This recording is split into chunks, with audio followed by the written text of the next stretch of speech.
The question is, if a matrix has 24 elements, what are the possible order it can have? This is the first part of the question. And the second part is, what if it has 13 elements? So let's see how we are going to solve the given problem. तो चलिए शुरू करते हैं। तो देखिए, first of all मैं आपको है ना क्वेश्चन के पार्ट को एक बार एक्सप्लेन कर देता हूँ कि ये क्वेश्चन है क्या, फिर अपन इसको सॉल्व कर लेंगे। आपको है ना एक मैट्रिक्स का फॉर्मेशन करना है जिसके अंदर 24 एलिमेंट्स है। तो मे बी अगर मैं ये टास्क आपको दे देता हूँ तो हो सकता है आपके दिमाग में कुछ ना कुछ ऑप्शन नजर आ जाए कि भाई ये ऑप्शन से हम लोग मैट्रिक्स का फॉर्मेशन कर पाएंगे।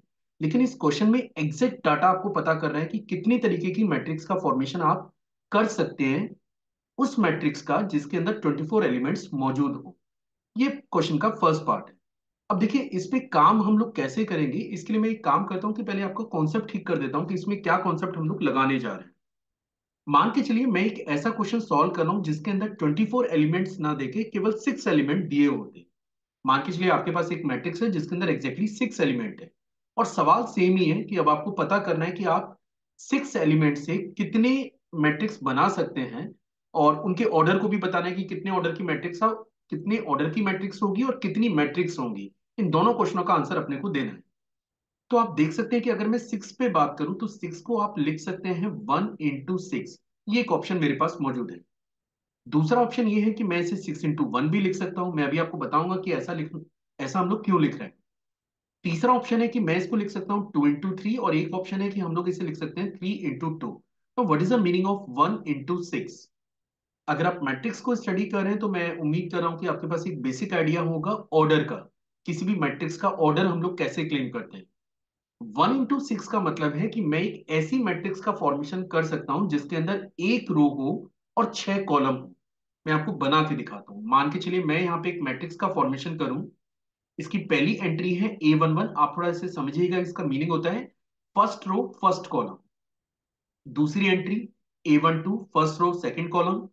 A13, उसके बाद A14, देन आफ्टर A15 और लास्ट वाला A16। तो आप देख सकते हैं कि एक मैट्रिक्स तो मैं बना सकता हूं जिसका ऑर्डर रहेगा 1 into 6। पर यही अकेला ऑप्शन नहीं है। हम चाहें तो एक ऐसी मैट्रिक्स का फॉर्मेशन भी कर सकते हैं जिसमें 2 into 3 ऑर्डर आए। 2 into 3 ऑर्डर का मतलब जिसके अंदर 2 रोज हों और 3 कॉलम हो। चलिए मैं इसको भी बना के दिखा देता हूं। मान के चलिए A11, this is A12, this is A13, उसके बाद A21, A22 and this is A23। तो आप देख सकते हैं कि एक और मैट्रिक्स का आपने फॉर्मेशन किया जिसका ऑर्डर है 2 into 3। अब कॉन्सेप्चुअल पार्ट क्या है?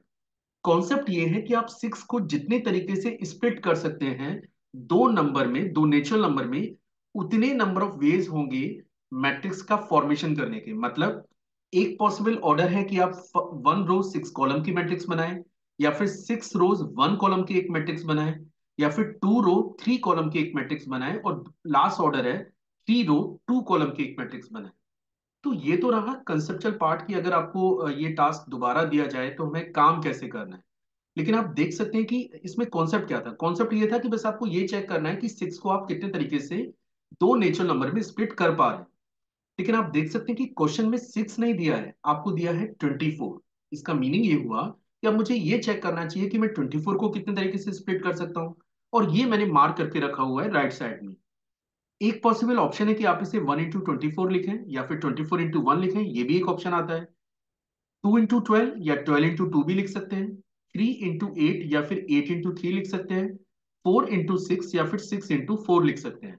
तो अगर वो नंबर ऑफ पॉसिबल मैट्रिक्स की बात करें तो आप क्लेम कर सकते हैं कि एग्जैक्टली मैं 8 मैट्रिक्स का फॉर्मेशन कर सकता हूं, क्योंकि 24 को दो नेचुरल नंबर में स्प्लिट करने के एग्जैक्टली 8 ऑप्शन ही मेरे पास मौजूद है।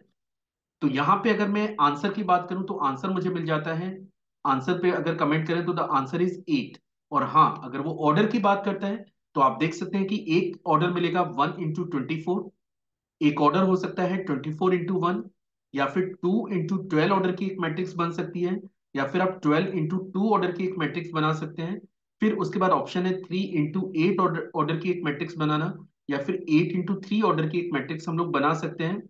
देन आफ्टर 4 into 6 ऑर्डर और 6 into 4 ऑर्डर। तो जो एग्जैक्ट डाटा हमें मिल रहा है यहाँ पे आ रहा है 8।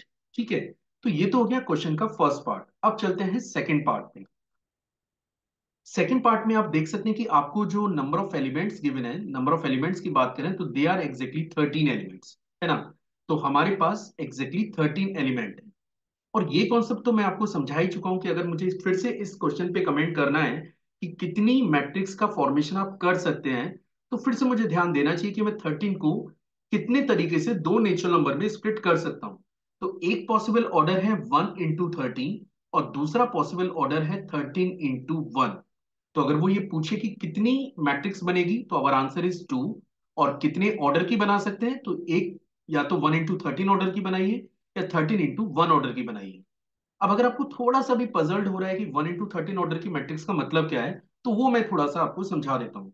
मान के चलिए आप एक ऐसी मैट्रिक्स का फॉर्मेशन करना है जिसके अंदर एक रो है लेकिन कॉलम 13 है। मीन्स पहली एंट्री A11, दूसरी एंट्री A12, फिर A13, और इसको कंटिन्यू करना है।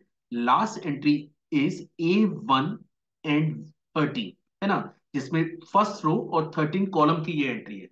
सेम तरीके से आप 13 into 1 ऑर्डर की भी एक मैट्रिक्स बना सकते हैं, जिसको हम लोग कॉलम मैट्रिक्स बोलते हैं, और इसको हम लोग बोलते हैं रो मैट्रिक्स। तो मैं एक्सपेक्ट कर रहा हूं कि अब आपको ये समझ में आ गया होगा कि ये क्वेश्चन क्या था, और हम लोग इसके सॉल्यूशन पे भी कंफर्टेबली बात कर पाए।